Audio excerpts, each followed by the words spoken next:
हमारी guest speaker हैं doctor Rajeshwari Raabta. Ma'am का मैं एक छोटा सा इंट्रो दे रही हूँ।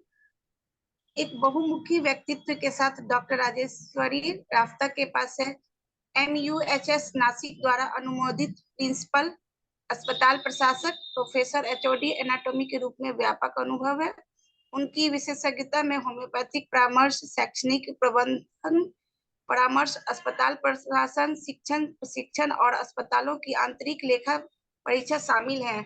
वह नाइसा हेल्थ केयर लिमिटेड की पैनल सदस्य और RFHSA नई दिल्ली में एसो आजीवन सदस्य हैं। वह the art of healing Gurukul की संस्थापक हैं। अपने प्रोजेक्ट घर घर होम्योपैथी के माध्यम से वह भारत को चिकित्सा आपातकालीन स्थितियों, CPR, प्राथमिक चिकित्सा और होम्योपैथी की भूमिका के बारे में जागरूकता पर कौशल प्रदान करने के मिशन पर है। वैज्ञानिक और चिकित्सा लेखन उनके काम का हिस्सा था, लेकिन उन्होंने हाल ही में समसामयिक लेखन की ओर अपना रुझान बढ़ाना शुरू किया और इम्पिस लॉस पब्लिशिंग हाउस के विभिन्न संकलनों में लेख और कविताओं का योगदान दिया। उन्हें बहुत सारे पुरस्कार से भी सम्मानित किया गया है। उन्हें ILPH एडवेंचर राइटर्स अवार्ड 2020 से सम्मानित किया गया। FSIA का the real super women award 2020 में दिया गया। The best teacher award 2020, the Bharat शिक्षा गौरव अवार्ड 2021, महिला आर्थिक मंच WICCI द्वारा असाधारण उत्कृष्टता वाली महिलाओं का पुरस्कार 2022 में उन्हें दिया गया। वह एक शौकीन यात्री, पॉडकास्टर, यूट्यूबर। उन्हें खाना और गाना बहुत पसंद है।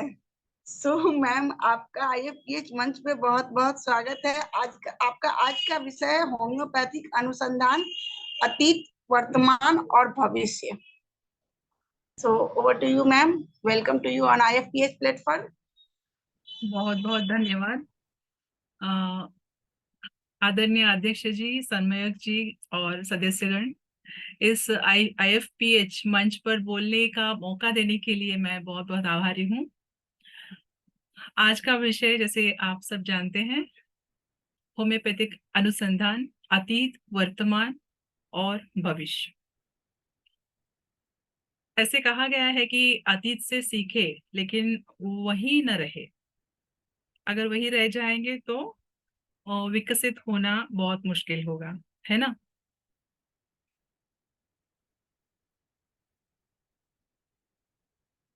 तो ये रहा मेरा slide share. Research in homeopathy, past, present and future, अतीत, वर्तमान और भविष्य। और इसमें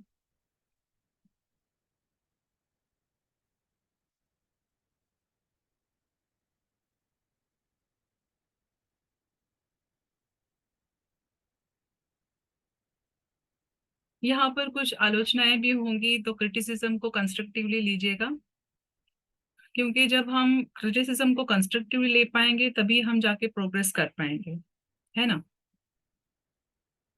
तो आज का एजेंडा जो है इस प्रोजेक्ट का, इस प्रेजेंटेशन का, पहले तो रिसर्च क्या है और 5 W's और 1 H, यानी क्यों से आरंभ करें, क्यों से क्यों आरंभ करें, क्योंकि ये होता है रिसर्च क्वेश्चन। जब भी हम कोई रिसर्च करते हैं तो एक स्ट्रॉन्ग रिसर्च क्वेश्चन होना बहुत ही इम्पोर्टेंट होता है। तो क्यों से प्रारंभ करें, और यह वह तरीका है जिसमें गोल्डन सर्कल, जैसे साइमन सेनेक ने डिजाइन किया था, जो कि हमारा स्ट्रॉन्ग पर्पस होना बहुत ही इम्पोर्टेंट होता है। कोई भी कार्य करने से पहले, कोई भी प्लान, कोई भी प्रोजेक्ट करने से पहले एक स्ट्रॉन्ग रीजन होना बहुत इम्पोर्टेंट होता है। तो ये जो है वाई, स्ट्रॉन्ग वाई, जिसे क्यों हम कहते हैं। तो क्यों से प्रारंभ करें, क्योंकि ये वह तरीका है जिससे आप अपना उद्देश्य समझते हैं, अपना पर्पस समझते हैं। और प्रत्येक प्रश्न का एक तथ्यात्मक उत्तर होना चाहिए। किसी भी रिपोर्ट को पूर्ण मानने के लिए इसमें आवश्यक तथ्य शामिल होने चाहिए। महत्वपूर्ण बात है कि इनमें से किसी भी प्रश्न का उत्तर सरल हाँ या नहीं में नहीं दिया जाता। तो क्लोज एंडेड क्वेश्चंस नहीं होने चाहिए, ओपन एंडेड क्वेश्चंस होने चाहिए। तो ये क्यों, वाई जिसे कहते हैं, ये क्यों होता है, जो भी रिसर्च हम करते हैं तो इसके पहले हम पूछते हैं क्यों होता है, क्यों करना चाहिए, शोध क्यों किया जा रहा है, इसमें देरी क्यों हो रही है ना। तो ये जो गोल्डन सर्कल है, जैसे साइमन सेनेक ने डिजाइन किया, वो साइमन सेनेक ये एक एंटरप्रेन्योर ट्रेनर है, ही इज इंस्पिरेशनल स्पीकर, और जिन्होंने बहुत सारी बुक्स लिखे हैं, जिन्हें बहुत बड़े बड़े कंपनीज ऑर्गेनाइजेशंस फॉलो करते हैं। सो ये व्हाई इज वेरी इंपॉर्टेंट।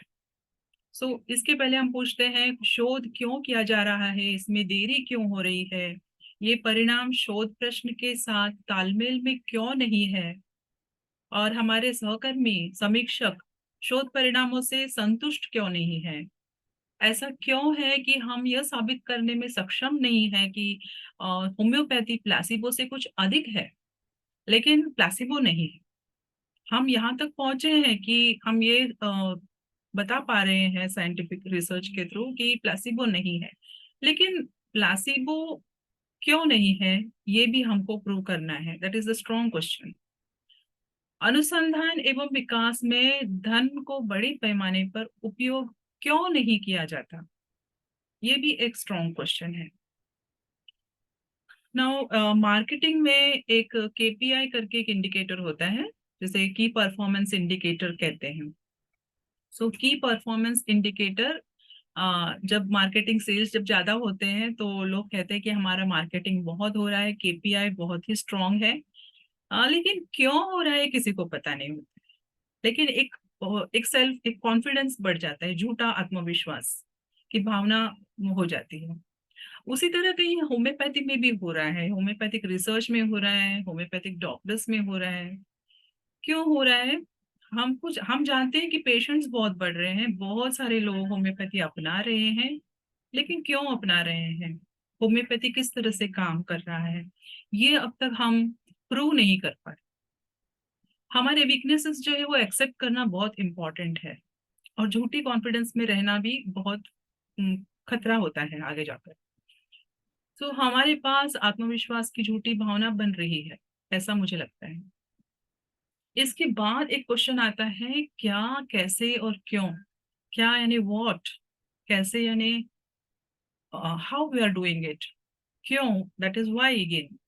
सो कार्यात्मक आवश्यकताएं यानी फंक्शनल रिक्वायरमेंट्स क्या है होम्योपैथिक रिसर्च में, गैर कार्यात्मक नॉन फंक्शनल रिक्वायरमेंट्स कैसे होती है होम्योपैथिक रिसर्च में, ये भी समझना बहुत इंपॉर्टेंट है। फंक्शनल रिक्वायरमेंट्स तो हम जानते हैं, गैर कार्यात्मक नॉन फंक्शनल रिक्वायरमेंट्स क्या है ये जानना बहुत ही जरूरी है, क्योंकि ये मेजर फैक्टर है जिसके वजह से हम होम्योपैथिक रिसर्च को प्रूव कर सकते हैं, होम्योपैथी इज वर्किंग, ये प्रूव कर सकते हैं। लेकिन दोनों फंक्शनल और नॉन फंक्शनल, कार्यात्मक और गैर कार्यात्मक दोनों की आवश्यकताएं क्यों नहीं है, वी कांट कन्वर्ट इनटू क्यों, यानी कैसे, वाई में कन्वर्ट नहीं कर सकते। अब दूसरा रहा हु यानी कौन, शोध में कौन है, कौन कौन शामिल है, शोध करने के लिए जो भी है वो सक्षम लोग है या नहीं, इसे कौन प्रस्तुत करेगा, ये भी बहुत इंपॉर्टेंट है। इसे कौन पहचानेगा, और पासिंग अधिकारी कौन है, हमारा ब्रांड एम्बेसडर कौन होना चाहिए, संरक्षक कौन है, प्रायोजक कौन है, अनुसंधान का अनुसरण करने वाले जिम्मेदार अधिकारी कौन है, ये भी जानना बहुत इंपॉर्टेंट है। और व्हाट यानी क्या, ये प्रश्न भी बहुत इंपॉर्टेंट है रिसर्च करते समय। किस तरह का शोध कर रहे हैं हम, और ये बुनियादी है, ये प्राथमिक है, ईबीएम है, एविडेंस बेस्ड मेडिसिन का है, या आरसीटी है, random control trials.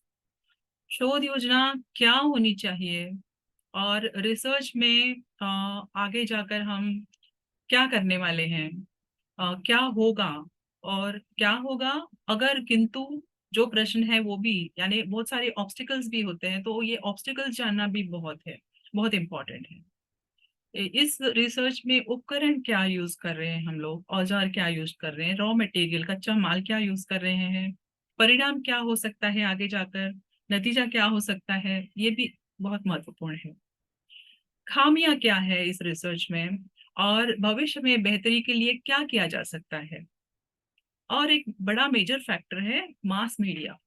Mass media homeopathy के बारे में क्या बात कर रहा है और इसके लिए क्या उपाय है।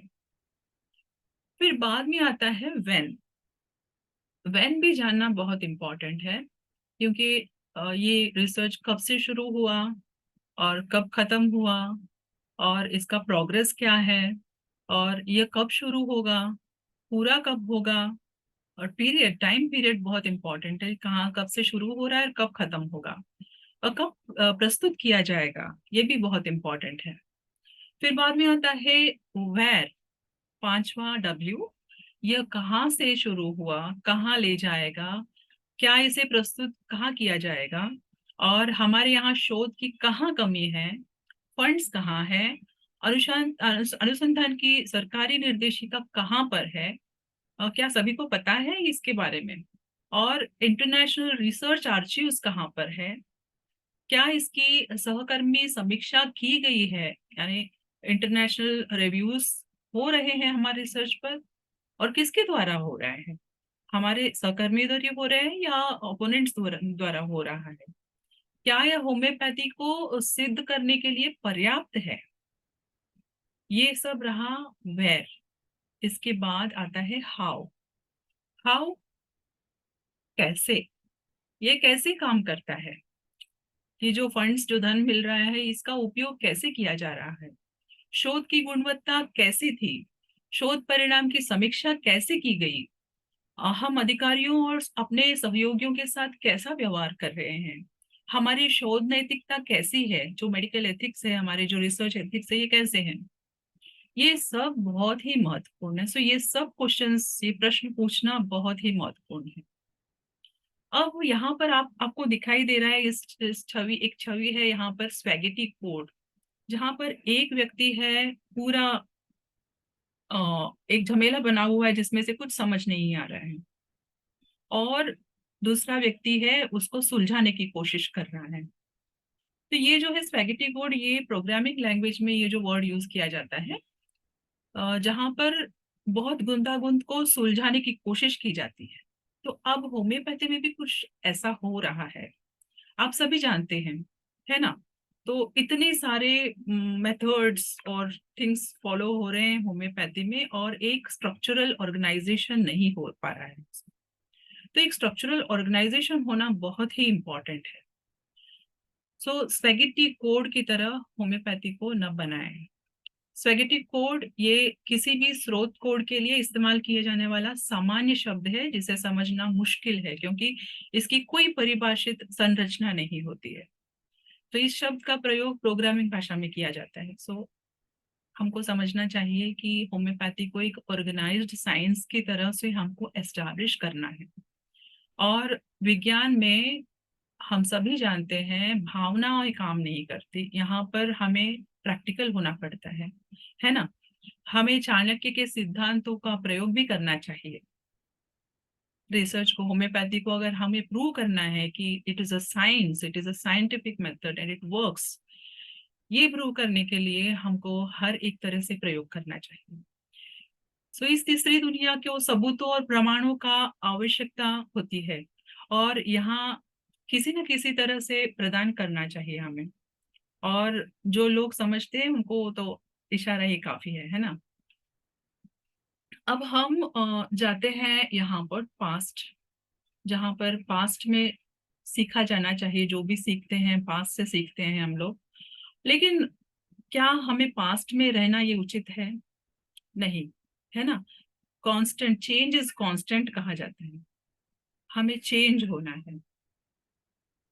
अब मैं इस मूल इसमें जा रही हूँ कि होम्योपैथी किस तरह से स्टार्ट हुआ। आप सभी जानते हैं होम्योपैथी वॉर के पहले, यानी first world war, second world war हो चुका था, लेकिन उसके पहले कई वर्षों पहले, लगभग 50 वर्षों पहले होम्योपैथी का डिस्कवरी हुआ था।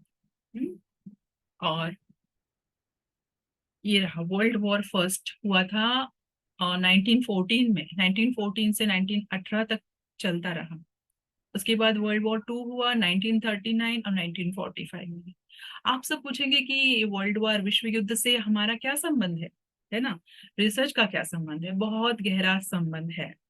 तो कैसे है? तो operation research, world war second के बाद ऑपरेशन रिसर्च उसके दौरान हुआ था, सेकेंड वर्ल्ड वॉर के दौरान हुआ था, विश्व युद्ध के दौरान।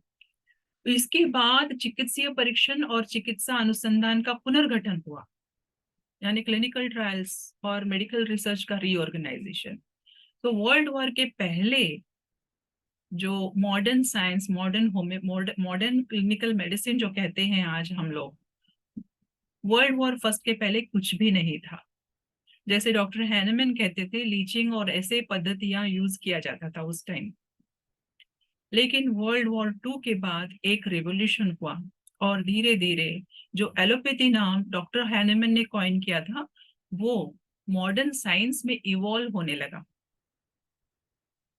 और साथ ही साथ आप ये भी जानते रहिएगा कि हम किस तरह से इवॉल्व हुए, होम्योपैथी किस तरह से इवॉल्व हुआ, कितना इवॉल्व हुआ in comparison with modern science, ये भी जानना बहुत ही इंपॉर्टेंट है।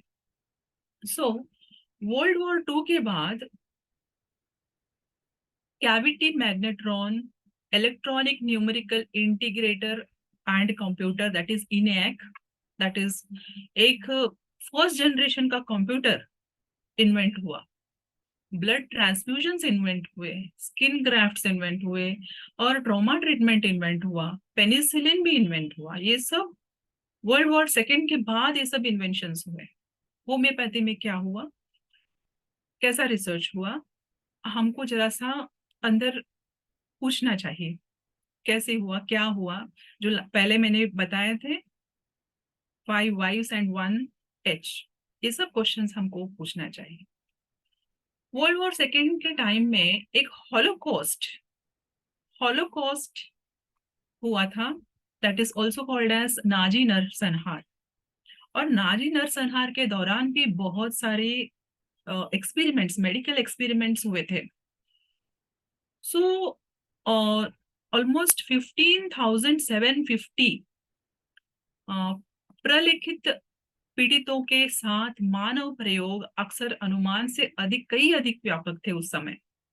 और इस दौरान इन experiments through world war second के बाद बहुत सारे एक्सपेरिमेंट्स हुए और बहुत सारे संशोधन भी किए गए। लेकिन युद्ध के बाद इन अपराधों पर मुकदमा चलाया गया, जिसे डॉक्टर्स ट्रायल के नाम से जाना जाता है। और इस किए गए दुर्व्यवहारों के प्रति घृणा के कारण नूर्नबर्ग मेडिकल एथिक्स कोड का विकास किया गया। ये रिसर्च के बारे में बताते समय मैं एक कंपैरिजन भी कर रही हूँ साथ ही साथ, कि मॉडर्न साइंस, मॉडर्न मेडिसिन जिसे कहते हैं, और हमारे होम्योपैथी में क्या डिफरेंस है। क्योंकि जब भी हम कोई प्रोजेक्ट कर रहे हैं तो हमें कंपैरिजन करना बहुत ही इंपॉर्टेंट है। और जो ओपोनेंट क्रिटिक्स होते हैं उनका सलाह, उनके उनके क्रिटिक्स को समझना भी बहुत इंपॉर्टेंट है। क्यों हमें आज ये जो आज की दुनिया में सूडो साइंस करके जाना जाता है। आज भी कई आर्टिकल्स में हम जब गूगल पे सर्च करते हैं तो ये आता है वर्ड सूडो साइंस। तो ये क्यों हो रहा है, ये जानना बहुत ही इंपॉर्टेंट है। सो इन अपराधों के पर मुकदमा चलाया गया और फिर इन दुर्व्यवहारों के प्रति घृणा के कारण नूर्नबर्ग मेडिकल एथिक्स कोड का विकास भी हुआ। और डॉक्टर्स ट्रायल में नाजी चिकित्सकों ने तर्क दिया कि सैन्य आवश्यकताओं ने उन्हें प्रयोगों को उचित ठहराया और उनके पीड़ितों की तुलना मित्र देशों की बमबारी से होने वाली क्षति से की। सो ये तर्क दिया गया। लेकिन फिर भी नूर्नबर्ग मेडिकल एथिक्स कोड बनाया गया और ये रहा Nuremberg code, which is related with medical ethics. और इसी के आधारित आज हम जब हॉस्पिटल्स में कंसेंट्स लेते हैं, कंसेंट्स के पर साइन करते हैं, और वैक्सीनेशन का कंसेंट होता है, एक्सपेरिमेंट्स के ऊपर एथिक्स बने हैं, ये सभी इसी कोड पर आधारित है, नूर्नबर्ग कोड के ऊपर। सो ये जो नाजी एक्सपेरिमेंट्स जो हुए थे, इसमें से क्या क्या एक्सपेरिमेंट्स हुए थे, क्या आप सब जानना चाहते हैं? ये सब हुआ था वर्ल्ड वॉर सेकेंड के बाद। सो ब्लड कोआगुलेशन एक्सपेरिमेंट्स हुए थे, bone muscle and nerve transplantation experiments हुआ था, ट्विंस के ऊपर एक्सपेरिमेंट्स किए गए थे, फ्रीजिंग एक्सपेरिमेंट्स यानी हाइपोथर्मिया को किस तरह से ट्रीट किया जाए और किस तरह से प्रिवेंट किया जाए, ये भी डिस्कवर करने के लिए फ्रीजिंग एक्सपेरिमेंट्स किए गए थे, हाई अल्टीट्यूड एक्सपेरिमेंट्स किए गए थे, सी वाटर एक्सपेरिमेंट्स किए गए थे ताकि वाटर को ड्रिंकेबल किया जाए, पानी पीने लायक हो सके, और डीप सी वाटर में जाके लो प्रेशर इफेक्ट्स भी किया गया था, उसका भी एक्सपेरिमेंट्स किया गया था, स्टेरिलाइजेशन और फर्टिलिटी एक्सपेरिमेंट्स किए गए थे, सल्फोनामाइड एक्सपेरिमेंट्स किए गए थे, और होमोसेक्सुअल्स पर भी एक्सपेरिमेंट्स किए गए थे, एनेस्थेसिया एक्सपेरिमेंट्स।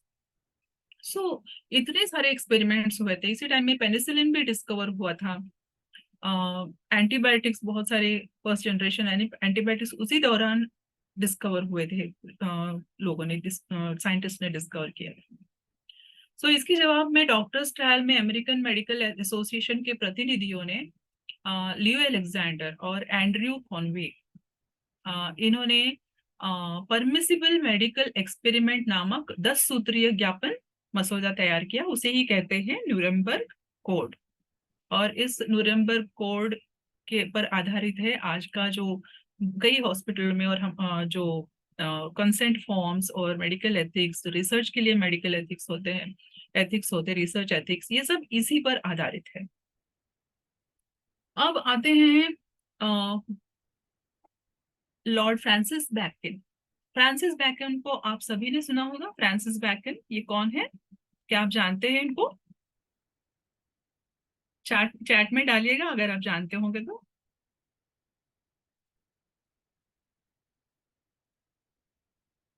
नोवम ऑर्गेनॉन जानते हैं आप सब?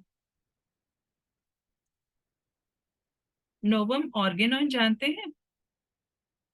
फ्रांसिस बैकन ने लिखा था नोवम ऑर्गेनॉन, और इसी पर आधारित है हमारी डॉक्टर सैमुअल हैनेमन का ऑर्गेनॉन ऑफ रैशनल हीलिंग, जो फर्स्ट एडिशन था उसी पर आधारित है।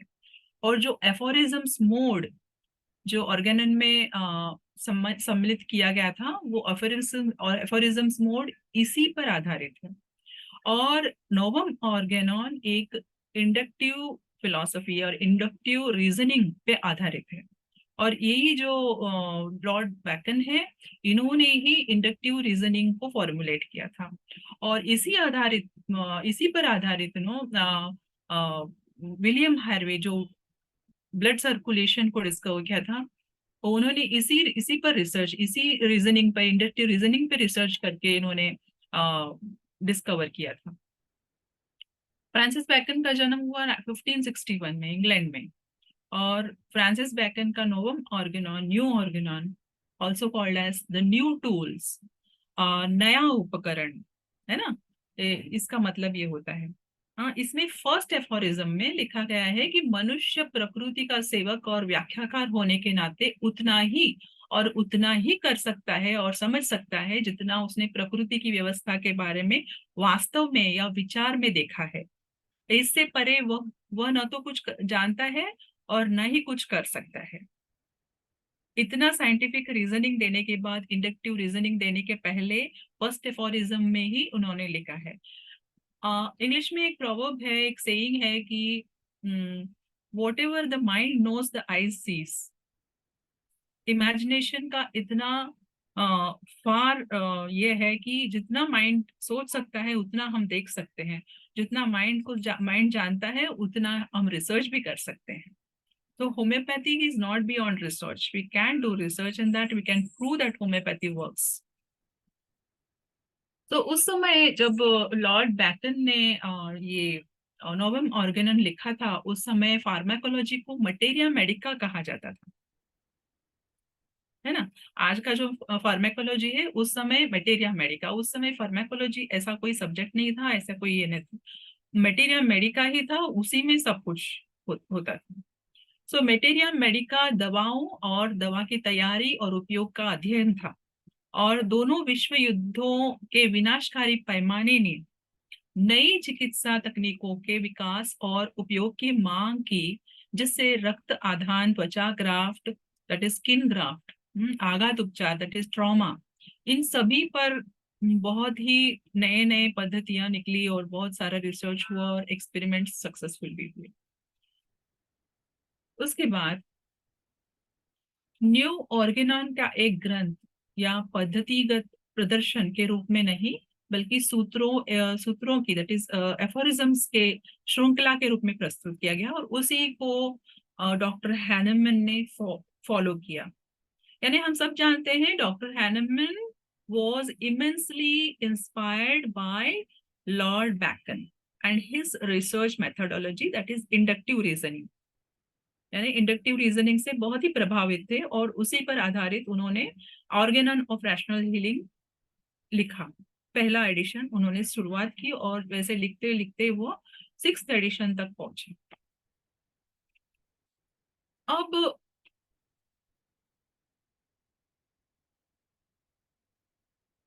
डॉक्टर हैनेमन, जिनका जन्म हुआ था 1755 में और अब जल्द ही हमारा world homeopathy day next month आने वाला है, और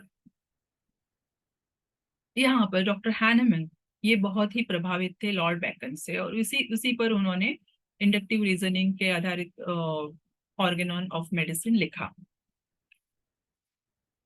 तो इसके बाद उसी टाइम में लॉर्ड बैकन के ओपोनेंट थे एरिस्टोटल। सो एरिस्टोटल का तार्किक रूप अलग तरह का था। Most of the research methodology जो है, हम आज का जो नया मॉडर्न साइंस का जो research methodology that has inductive as well as deductive, okay, दोनों का मिक्सचर बना हुआ है।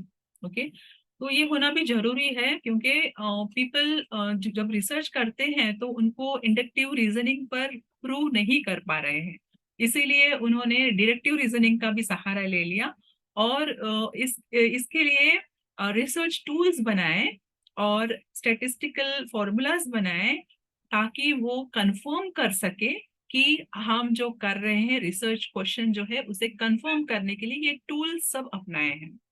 अब होम्योपैथी में क्या हो रहा है कि ये टूल्स बहुत जगह काम नहीं कर पा रहे हैं और इसी वजह से हम पीछे पड़ रहे हैं, क्योंकि ये जो रिसर्च टूल्स हैं ये मॉडर्न मेडिकल साइंस के लिए जो प्रूव करने के लिए बनाए गए हैं। कहीं ना कहीं मुझे ऐसा लगता है कि होम्योपैथी प्रूव करने के लिए हमारे ओन रिसर्च टूल्स बनना चाहिए और इसके लिए हम स्टेप्स लेने चाहिए आगे, और तब जाकर हम कहीं प्रूव कर पाएंगे।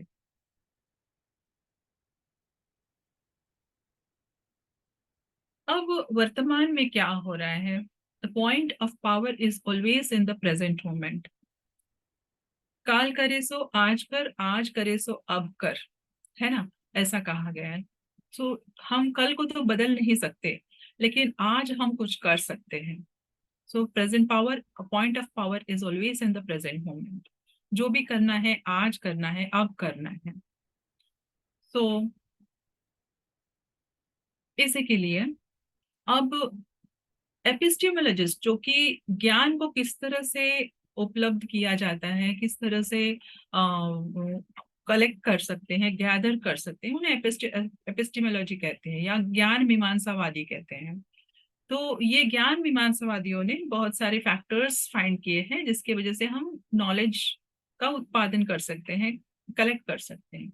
जो ज्ञान की प्रकृति, उत्पत्ति और दायरे, ज्ञान मीमांसीय औचित्य और विश्वास की तर्क संगतता और संबंधित मुद्दों का अध्ययन करना, ये सब एपिस्टेमोलॉजी का काम होता है।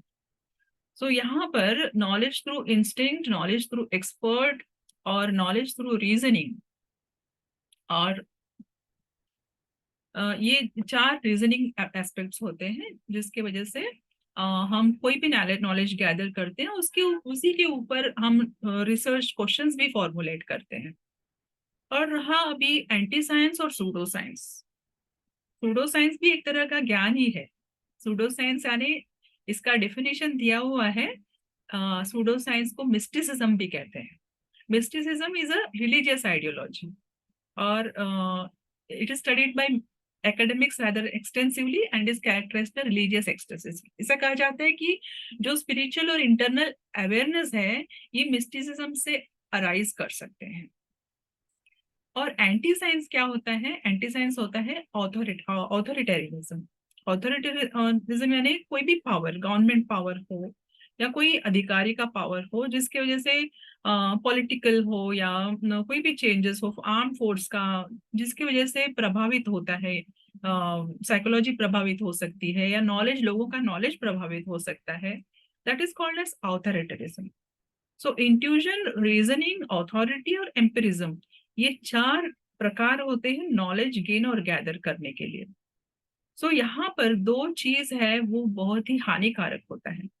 एक तो ऑथोरिटेरिज्म और एम्पिरिसिज्म और एंटी साइंस या मिस्टिसिज्म।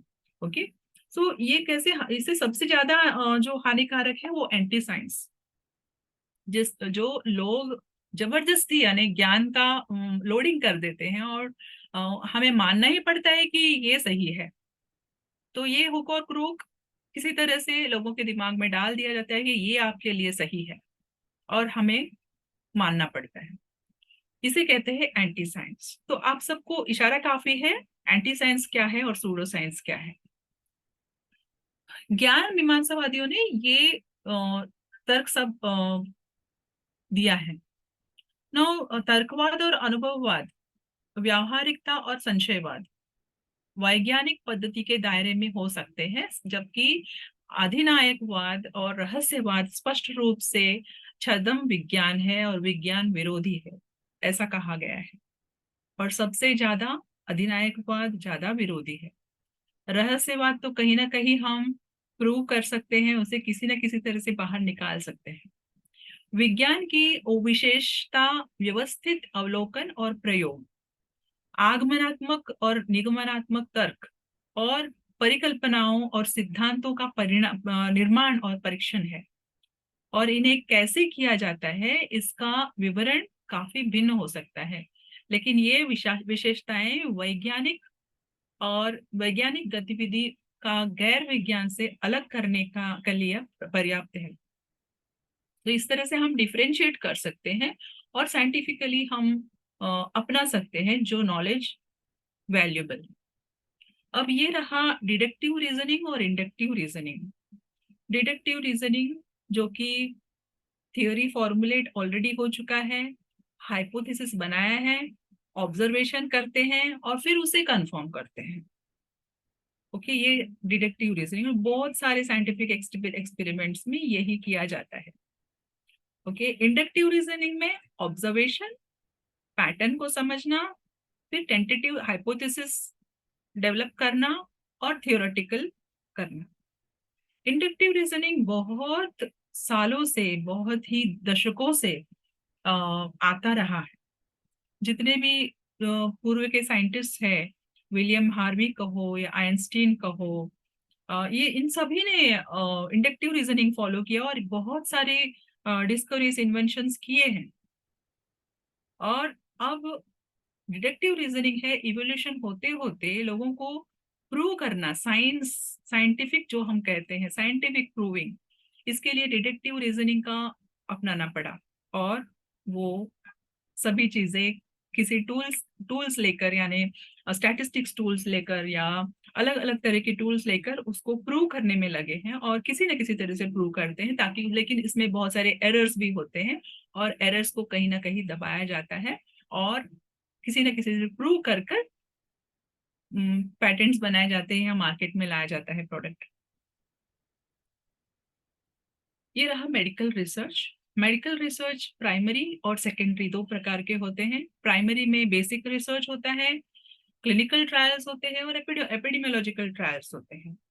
अब आप जानते हैं कि इतनी पौराणिक हमारा जो ऑर्गेनॉन है, इसमें इन सभी रिसर्च के बारे में मेंशन किया गया है। डॉक्टर हैनम ने तभी ऑलरेडी ये सब मेंशन कर चुके हैं।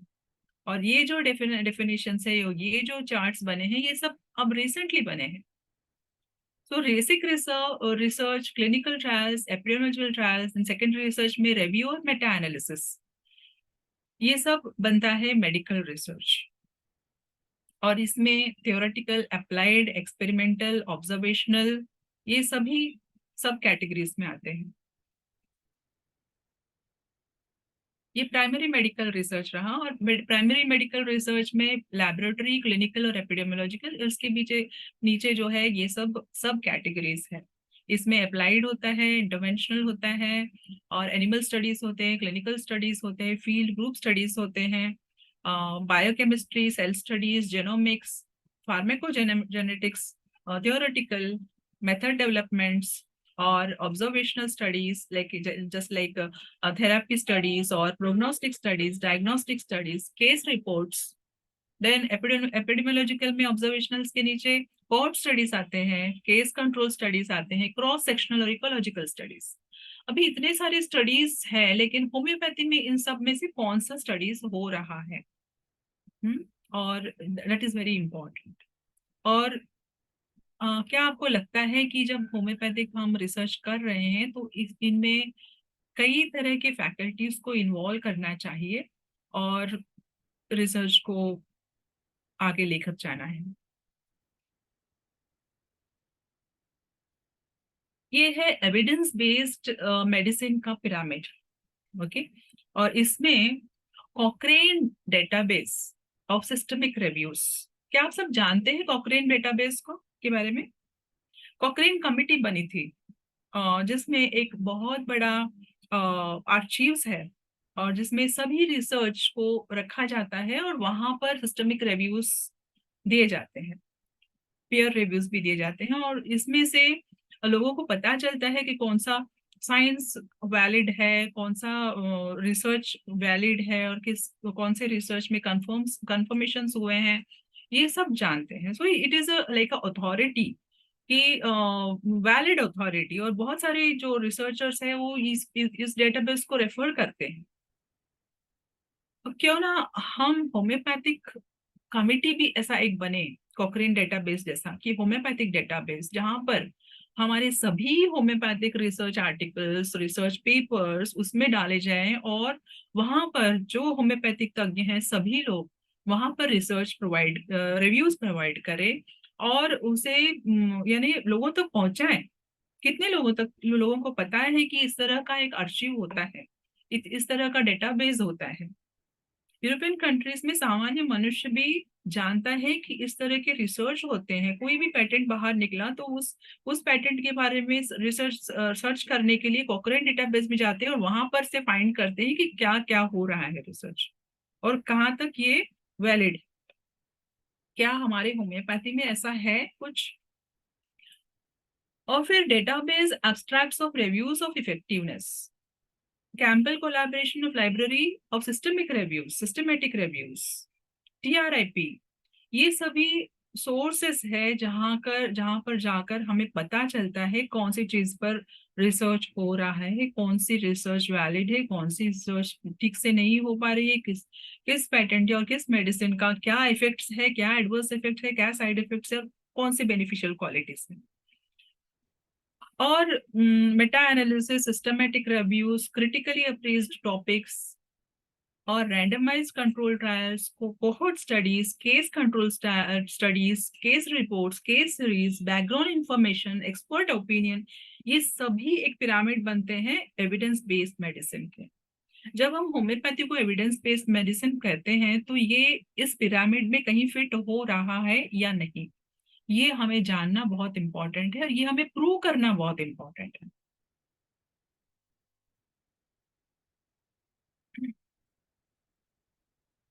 फिर इसके बाद future depends on what we do in present. अब हम क्या कर रहे हैं? अब का महत्व, वर्तमान का महत्व बहुत ही इंपॉर्टेंट है, क्योंकि वर्तमान आज का पावर है, वर्तमान कल का पावर भी है। वर्तमान को हम किस तरह से यूज करेंगे, ये बहुत ही इम्पोर्टेंट, बहुत ही महत्वपूर्ण है।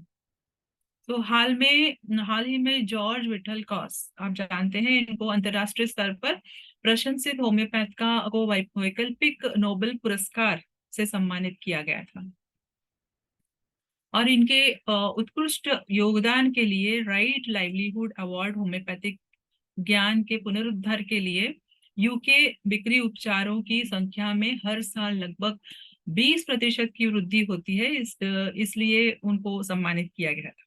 तो आप जानते हैं कि ये किस तरह से कहीं ना कहीं रेवेन्यू से मतलब रखता है। यानी किस तरह से इकोनॉमिक डेवलपमेंट हुआ, किस तरह से रेवेन्यू डेवलप हुआ और किस तरह से सोसाइटी पर इम्पैक्ट पड़ा। तो सोसाइटी पर इस तरह से इम्पैक्ट पड़ा कि 4,000 अस्थमा के पेशेंट में से 12% रोगियों को होम्योपैथी देने से उसका असर हुआ और वो क्योर हो गया उनका अस्थमा। सो 12% रोगियों को होम्योपैथी अच्छा असर पड़ा।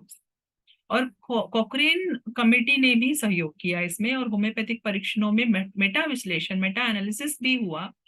और फिर जो ओपोनेंट्स है उनको भी सहमति देनी पड़ी, और इसी वजह से उनको यह अवार्ड मिला।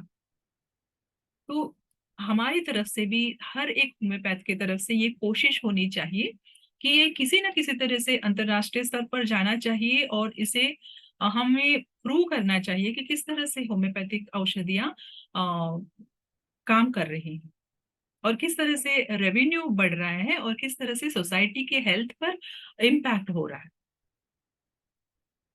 सो सबसे प्राथमिक वह महत्वपूर्ण है कि होम्योपैथी से उपचार हर संभव तरीके से हो सकता है। और एक बेनेविस्टा अफेयर करके एक्सपेरिमेंट हुआ था जिसमें वाटर मॉलिक्यूल्स, यानी वाटर मॉलिक्यूल्स और वाटर मेमोरी का एक्सपेरिमेंट था, और उन्होंने प्रूव किया था कि water carries memory, water molecules carry memory. Okay. So इसमें स्पष्ट रूप से दिखाया गया था कि अति उच्च तनुकरण जैविक हो सकते हैं, और इसके बाद क्या हुआ कि हमेशा ऐसा होता है ना कोई नया चीज निकलता है तो उसका ऑपोजिशन तो जरूर होता है। तो इसमें क्वैक बस्टर्स का एक टीम आया, और उन्होंने क्या किया कि दौरा किया और बेनेविस्टा की प्रयोगशाला पर दौरा कर दिया, और निष्कर्ष निकाला कि उनके प्रयोग है त्रुटिपूर्ण। बाद में लेकिन स्वतंत्र वैज्ञानिकों ने फिर से एक्सपेरिमेंट किए और बेनेविस्टा के परिणाम को फिर से दोहराया और बताया कि ये सब समर्थ है और ये एक्सपेरिमेंट सक्सेसफुल है। सो होम्योपैथी की नैदानिक प्रभावकारिता बनाई गई रही, और प्रश्न किया गया कि व्यवस्थित समीक्षाएं और मेटा विश्लेषण, नियंत्रित नैदानिक परीक्षण हमेशा सुझाव देते हैं कि प्रभाव होम्योपैथिक उपचार प्लेसिबो से कहीं अधिक है उसकी प्रतिक्रिया। फिर भी कई पद्धतिगत कमियां पूर्व अधिक निश्चित निष्कर्ष निकाले गए हैं। अभी मैं ये प्रेजेंटेशन देने के पहले जब रिसर्च कर रही थी कि किस किस का क्या अभिप्राय है, तो एक रिसर्च आर्टिकल मेरे आंखों के सामने आई। वो है डॉक्टर अर्नस्ट ई। उनका भी टॉपिक सेम था, homeopathy as homeopathic research past, present और फ्यूचर। और इसमें उन्होंने ऐसे ऐसे पॉइंट्स मेंशन किए। उसी में उन्होंने ये भी लिखा था, बेनेविस्टा अफेयर के बारे में मेंशन किया था। तो इसमें उन्होंने मेंशन किया कि पूर्व में जो होम्योपैथिक रिसर्चेस हुए उसमें त्रुटियां क्या थी, और फिर अब क्या हो रहा है, और आगे जाकर क्या हमें यानी it was not negative but it was like एक इनकरेजमेंट, और या तो कुछ सीखने जैसा था। मैं हमेशा यही देखती हूँ कि जो भी क्रिटिसिज्म होता है या जो भी रिव्यूज मिलते हैं, ये पेपर जो था, ये आर्टिकल जो था, ये एक तरह का रिव्यू ही था होम्योपैथी के बदले में। सो इसमें से सीखने को बहुत मिलता है। अगर आपको हो सके तो देखना, गूगल में सर्च करके देखिएगा Ernst E homeopathy past, present and future. तो इसमें से कुछ हमें सीखने को मिलता है। सो होम्योपैथी स्वाभाविक रूप से और पूरी तरह से जोखिम मुक्त है कि रिपोर्ट होम्योपैथिक उपचारों के पर प्रतिकूल प्रतिक्रियाएं मौजूद है, और ऑल्सो हैवी मेटल्स का उपयोग किया जाता है, ऐसा ऐसा एक प्रॉब्लम उन्होंने मेंशन किया था। लेकिन हम सब जानते हैं कि ये हैवी मेटल्स जो है ये अल्ट्रा डाइल्यूटेड होते हैं और इसका कोई हानिकारक परिणाम नहीं होता। और उदाहरण के लिए महत्वपूर्ण अप्रत्यक्ष जोखिम भी है, ऐसा उन्होंने कहा था।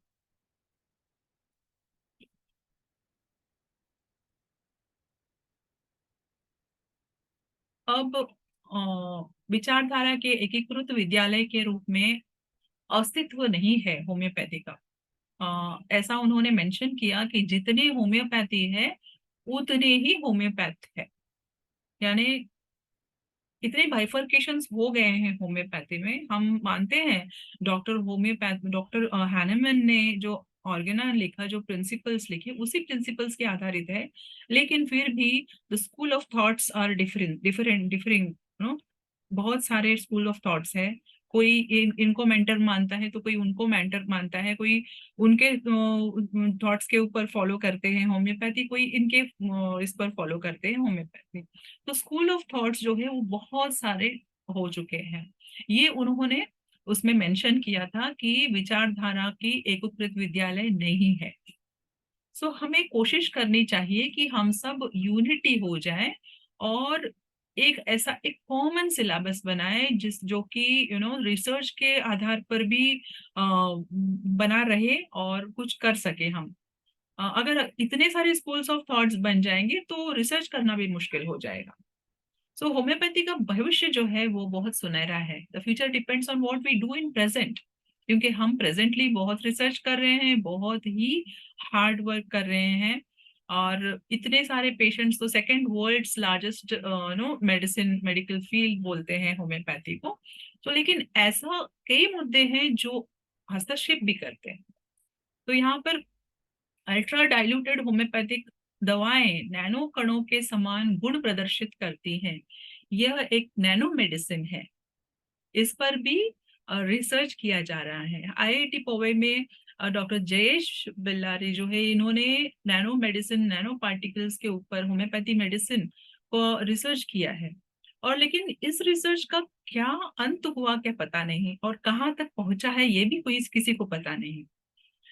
तो इसका प्रोग्रेस क्या है, इसे कौन ऑब्जर्व कर रहा है, या किसके अथॉरिटी में ये है, ये भी जानना बहुत इंपॉर्टेंट है। रिसर्च तो कहीं हो रहे हैं, लेकिन ये रिसर्च का क्या मतलब निकल रहा है या क्या इसका आउटकम है, ये भी बहुत इंपॉर्टेंट है।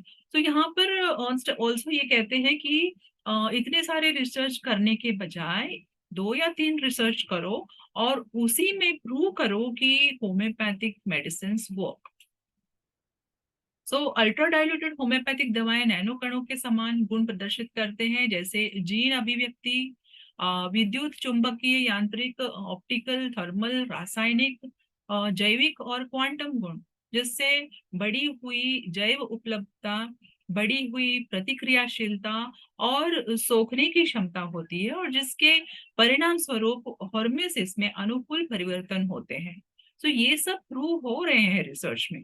लेकिन होम्योपैथिक मेडिसिन किस तरह काम करते हैं, ऐसा कोई हमें पूछता है तो हम उसका उत्तर नहीं दे पाते हैं, साइंटिफिकली कैसे वर्क करते हैं। तो ये जानना बहुत ही इम्पोर्टेंट है। अब ये भी मैं कहना चाहती हूँ कि एक मेडिसिन है जिसे हम कहते हैं डार्विनियन मेडिसिन। अभी ये पूरी तरह से प्रूव हुआ नहीं है, इस पर संशोधन हो रहा है। अब हाउ डार्विनियन मेडिसिन और होम्योपैथी किस तरह से एक तरह का हो सकता है। डार्विनियन मेडिसिन ये इवोल्यूशन और जेनेटिक्स के ऊपर आधारित है। सो चिकित्सा में इसका अनुप्रयोग जिसे विकासवादी या डार्विनियन चिकित्सा के रूप में जाना जाता है, इवॉल्विंग ऑफ ह्यूमन बीइंग। जैसे हम एनाटॉमी में पढ़े हैं कि पहले कैसे टेल बोन था और आज अभी टेल बोन नहीं है। तो evolving of human being. Also Darwinian में जेनेटिक फीचर्स जैसे इंडिविजुअलाइजेशन, जैसे हम होम्योपैथी में मानते हैं इंडिविजुअलाइजेशन, उसी तरह डार्विनियन मेडिसिन में भी इंडिविजुअलाइजेशन बेस्ड ऑन जेनेटिक्स। तो you not frightened are you, ये पिक्चर में जब बोलता है। दूसरा जो व्यक्ति है वो सोफे के पीछे बैठा हुआ है, कहता है certainly not, I am just responding to my evolutionary imperative. तो ये रहा इंडिविजुअलाइजेशन जिसे हम होम्योपैथी में कहते हैं, इसी को डार्विनियन मेडिसिन कहा गया। अब यह पिक्चर देखते हुए मेरे माइंड में एक प्रश्न उठा कि कहीं ऐसा नहीं हो सकता है कि होम्योपैथी को साइंटिफिक जार्गन टर्म्स देकर होम्योपैथी को ही अलग अलग तरह के टूल्स यूज करके दूसरे मेडिसिन के रूप में प्रूव किया जा सकता है। सो यहाँ पर ये एक हमारे होम्योपैथी के लिए खतरा हो सकता है आगे जाकर। सो हमें इसका भी ये भी सोचकर सावधान हो जाना चाहिए और रिसर्च पर ज्यादा जोर देना चाहिए। सो अर्नस्ट ई अपने लेख में ये भी लिखते हैं कि यदि होम्योपैथी को जीवित रहना है तो इसे साक्ष्य आधारित बनाना होगा और यादृच्छिक नैदानिक परीक्षण होम्योपैथी जैसे वैयक्तिकृत और सूक्ष्म उपचार पर लागू नहीं होता। और यह तर्क केवल इस तथ्य से गलत साबित हुआ है कि अच्छे परीक्षण मौजूद है जिनकी होम्योपैथी सर्वसम्मति से प्रशंसा करते हैं और आलोचना कुछ लोग भी करते हैं। और आलोचना इस तथ्य में निहित है कि ऐसे सर्वोत्तम अध्ययन भी निष्पक्ष करीबी निगरानी के अभाव में उत्साही लोगों द्वारा आयोजित किए गए हैं और इसलिए हमें जिस चीज की आवश्यकता है वह सैकड़ों परीक्षणों की एक और श्रृंखला नहीं होनी चाहिए जो अनिवार्य रूप से संशयवादियों को संशय में डाल देगी, है ना। जिस तरह से स्पैगेटी कोड हुआ था उस तरह से स्पैगेटी कोड होम्योपैथी में नहीं होना चाहिए। और जो अनिवार्य रूप से इसके बजाय एक ऐसा होना चाहिए कि यादृच्छिक परीक्षणों में एक छोटे सेट की आवश्यकता होती है जो जानकार समर्थकों और सूचित आलोचकों दोनों द्वारा योजनाबद्ध, निष्पादित, निगरानी, विश्लेषण और प्रकाशित किए जाते हैं और परीक्षण जो दोनों पक्षों को समझने के लिए पर्याप्त रूप से निश्चित और कठोर होना चाहिए। और चाहे वो परिणाम कुछ भी हो, या तो होम्योपैथी प्रूव हो जाएगा या तो नहीं होगा, लेकिन 2 या 3 ऐसे रिसर्च होने चाहिए जिसमें बहुत ही स्ट्रिक्टली प्रॉपर वे प्रूव करने के लिए हम पूरी जोर से प्रयत्न करें। सो हाल ही में यूरोपीय संघ ने विशेषज्ञों, विश्वासियों, अविश्वासियों और निष्पक्ष विवादों में एक प्रस्ताव रखा और इसमें एक संतुलित पैनल भी स्थापित हुआ और समूह ने 2 वर्षों तक नियमित रूप से मुलाकात की और एक बड़ा दस्तावेज भी तैयार किया।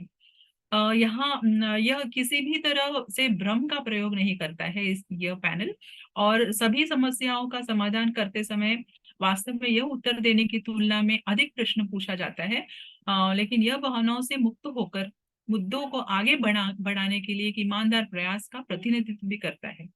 और वे कहते हैं कि उनके विचार में आगे बढ़ने का सबसे अच्छा तरीका यही है कि इस तरह का एक पैनल बने और होम्योपैथी को प्रूव करे। होम्योपैथी कोई अनुमान लगा सकता है क्या यह एक प्लेसिबो होगा या एक विज्ञान है। तो या तो प्लेसिबो से अधिक है, यहाँ तक तो हम पहुंच चुके हैं, लेकिन यह एक विज्ञान है, यह एक साइंटिफिकली वर्क करता है, यह प्रूव करना सिर्फ बाकी है।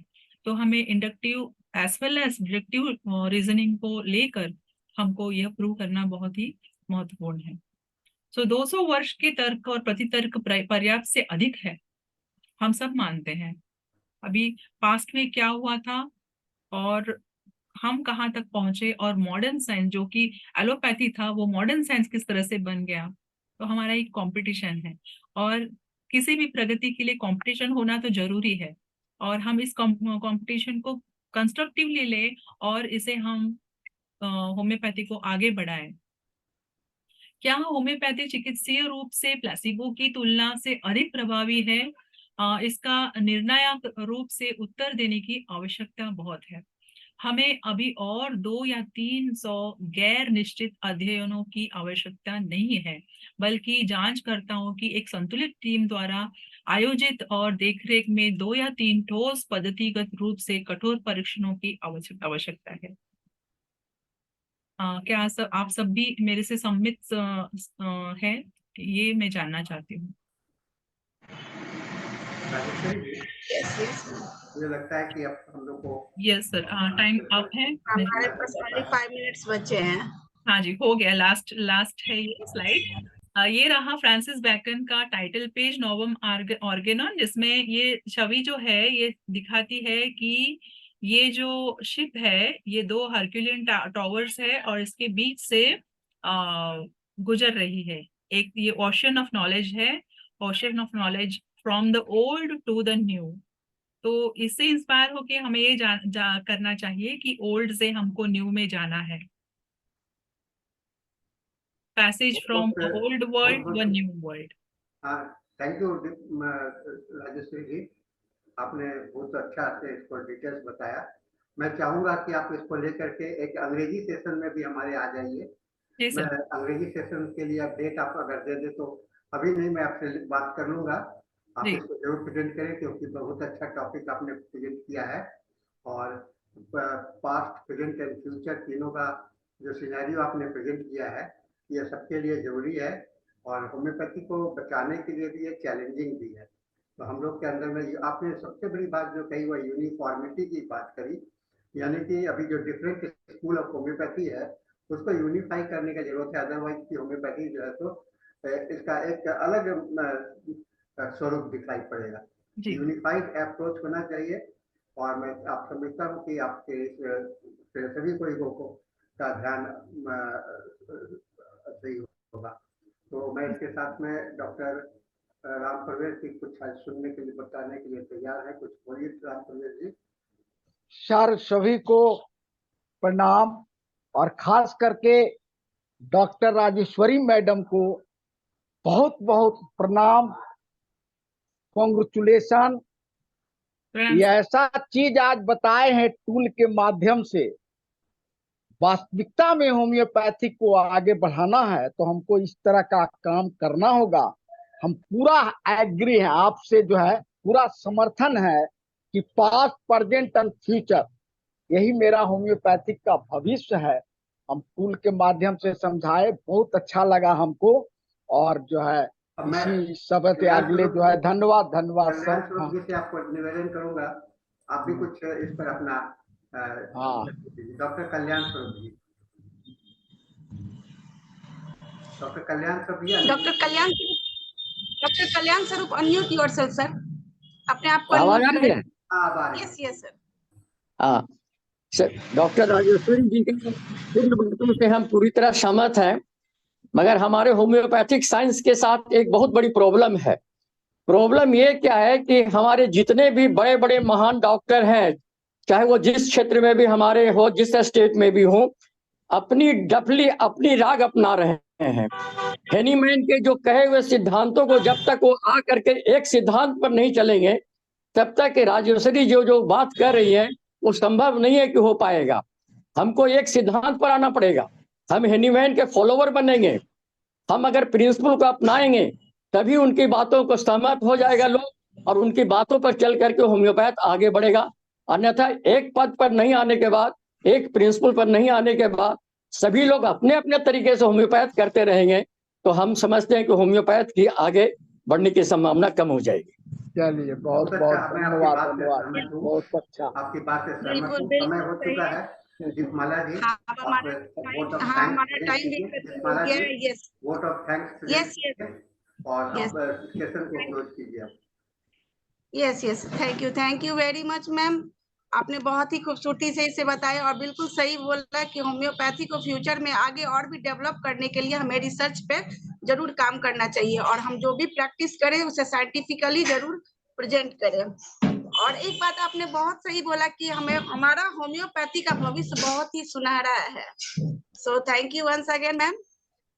आपका बहुत बहुत धन्यवाद. आप ऐसे ही फिर से आइए और अपना एक्सपीरियंस हम लोग के साथ जरूर शेयर कीजिए. अब हमारा हिंदी सेशन खत्म हो रहा है और इंग्लिश सेशन स्टार्ट होने जा रहा है. अभी हमारे डॉक्टर मनोज का हैंड ओवर कर रही हूँ. Over to you sir. Thank you, Dr. Deepmala, Dr. Madhur Sahani, and all those participants in this session. Good morning, good afternoon, and good evening. I am Dr. Manoj. Welcome you all to the 1299th day of continuous and uninterrupted Zoom session of IFPH. Let us have a silent prayer.